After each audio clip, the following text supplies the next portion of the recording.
Silang dalawa ni Dan Fernandez. Papasok maniniga, hindi pala kaya si BP Sara. Hindi proper yung ginawa nyo kasi gusto nyo siyang ambusin. Hindi yan yung pakay ng Vice President, pero handa siya sa inyo. Ang plano na nila, gibain si BP Sara sa pamamagitan ng confidential fund. Wala naman yan si Abante nung simula eh. Sanay kasi yung si Abante, papasok, tapos maniniga. Oh, silang dalawa ni Dan Fernandez. Papasok, maniniga, hindi pala kaya si BP Sara. Alam nyo, sa totoo lang, pilit ninyong pinasasagot si BP Sara. Hinahanapan nga kayo ng rules ni BP Sara eh. Umatin sila, pag-uusapan natin. Alam na ni BP Sara. Alam na ni BP Sara, hindi lang nagsasabi si BP Sara na meron siyang puting as o kung ano pa man. Alam niya na, ang dali nyo lang naman basahin. Ang dali lang naman nung stick to plan nyo eh. Ang dali lang naman ang plano nyo eh. Hindi po kinakailangan na Duterte magsuri niyan. No? Kahit po sino, kayang-kayang suriin, isasalang nyo siya at ang pag-uusapan nyo yung confidential fund noong 2022. Eh di basang-basa kayo ni BP Sara? Kaya nga gusto ni BP Sara, ito ay tungkol sa 2025 ang pag-usapan natin. Pahiyaring kayo. Pahiyaring kayo rito kay dating President Gloria Macapagal-Arroyo. Nung sinabi niya, bakit pinag-uusapan natin yung confidential fund? Ito simple sinabi ni Gloria Macapagal eh. Bakit natin pinag-uusapan yung confidential fund samantalang natalakay na natin yan last year? Di ba nga? No? Di ba nga? Kaya, di ba? Kaya nga tinanggalan natin yung Vice President ng confidential fund dahil nakita natin na parang hindi angkop. Ang tagal nyo ng pinagdebatehan, tinanggal nyo na yung confidential fund, hinahabol pa rin nyo. Nilinaw na ni BP Sara eh. Wala po akong sasagutin sa confidential fund dahil wala naman kaming hinihingi. Parang nanghihingi ako, pengi naman ng ano. Parang nanghihingi ka ng baon sa nanay mo. Nay, pengi pamasahe. O alam mo ba na ginastosan kita nung natatandaan mo nung grade 6 ka? College ka na ngayon ha? Natatandaan mo ba ano ba ginawa mo nung 10 piso binigyan kita nung grade 6 ka? Ha? Saan mo dinala yung 10 piso? Nay, mamamasahe ko, college na ako ngayon. Pahingi po 100 para makaluwas ako. Nangingi ako ng pamasahe. Anong ang tinatanong sa'yo yung ano yung ginawa mo dun sa 10 piso na binigay sa'yo ng nanay mo nung grade 6? Ganon sila eh. 2022 yung pinag-usapan. Anong ginawa mo riyan sa ano? Bakit ka ano? Sabi nga ni Gloria, kung gusto nyong imbestigahan yung Office of the Vice President, bakit hindi nyo isalang? Di po ba? Imbestigahan nyo yung confidential fund. Imbestigahan nyo yung kino-question nyo bilang, yan yung mga ginagawa nyo ngayon. Oversight. Eh hindi eh. Alam nyo kung anong ginawa nyo? Ha? Sabi nga ni GMA, wala na to, hindi na proper eh. Hindi proper yung ginawa nyo kasi gusto nyo siyang ambusin. Hindi yan yung pakay ng Vice President, pero handa siya sa inyo. In fact, nung latagan pa lang, sinabi niya kay Kimbo, kaya binalik niya kay Kimbo. Sabi niya kay Kimbo, lahat ng katanungan nyo, eto lang isasagot ko, I forgo. Basahin ko lang yung isasagot ni BP Sara. Sabi ni BP Sara, lahat ng itatanong ninyo, no, eto ang isasagot ko. Kaya nilinaw niya to sa simula pa lang. Wala pong paglilihim si BP Sara. Okay.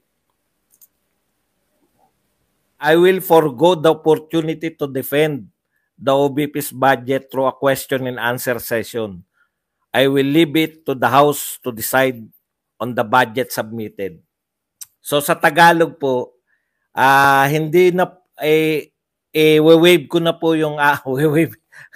Ano ko na po no, hindi tatanggalin ko na po yung aking karapatan na ipagtanggol pa yung hinihingi kong budget dahil hindi na po ako sasagot no sa format ng question and answer.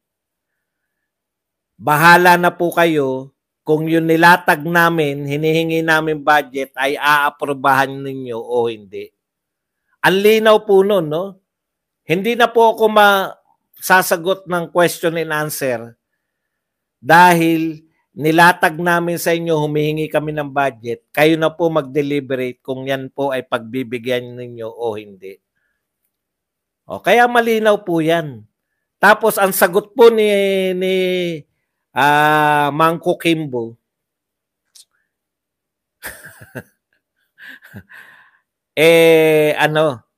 kaya sabi nga ni BP Sara, magsasayang lang tayo ng oras dahil aabutin tayo ng matagal.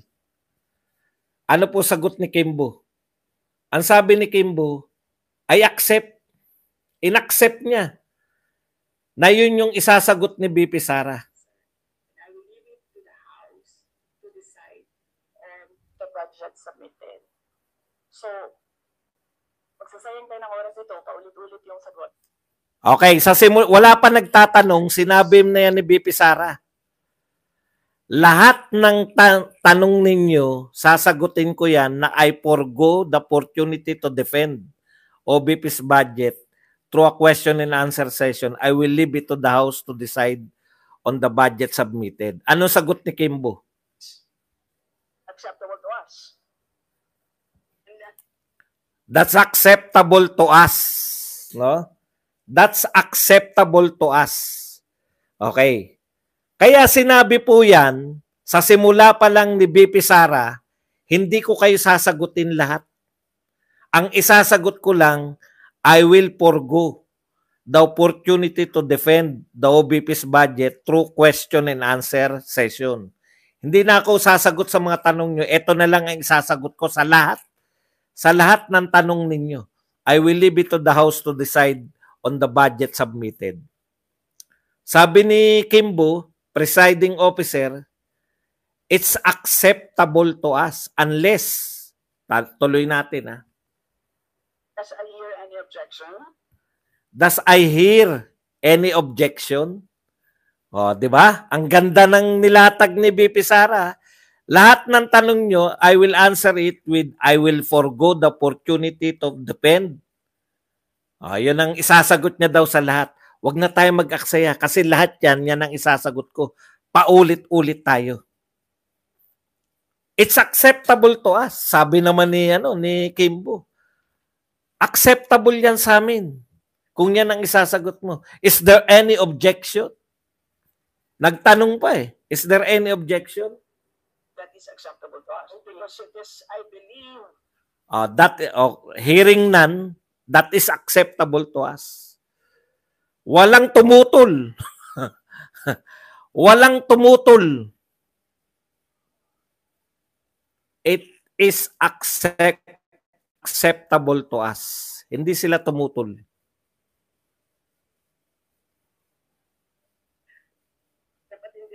Karapatan din po ng bawat Pilipino na marinig po nila ang katanungan po ng 17 po na nakalista sa ngayon. Okay. Ang pinaglalaban na lang ni Kimbo, karapatan po ng mga Pilipino na marinig yung katanungan nila. Kasi sabi ni Pipi Sara, ito lang isasagot ko. Simula pa lang po ito. Ito lang yung isasagot ko. Sabi naman ni Kimbo, it's acceptable to us. Acceptable daw sa kanila yun. Is there any objection? Hearing none? Acceptable po yan, pero karapatan din po ng mga Pilipino na marinig. Marinig naman yung mga tanong. Tanong lang po ang gusto niyang marinig, sabi ni Kimbo. O bakit ngayon, no? Bakit po nung sumasagot na po si BP Sara ng sinabi niyang isasagot niya, bakit kayo nang gagalaiti? Di ba? Lalong-lalo na si Abante. Si Abante kasi wala diyan eh. Yan yung problema no? Magpapa-importante kayo, late kayong darating. Pagdating ninyo, magtatanong kayo, gusto nyo sagutin na yes or no. Eh sinabi na nga hindi na kasalanan ni BP Sara na hindi mo narinig.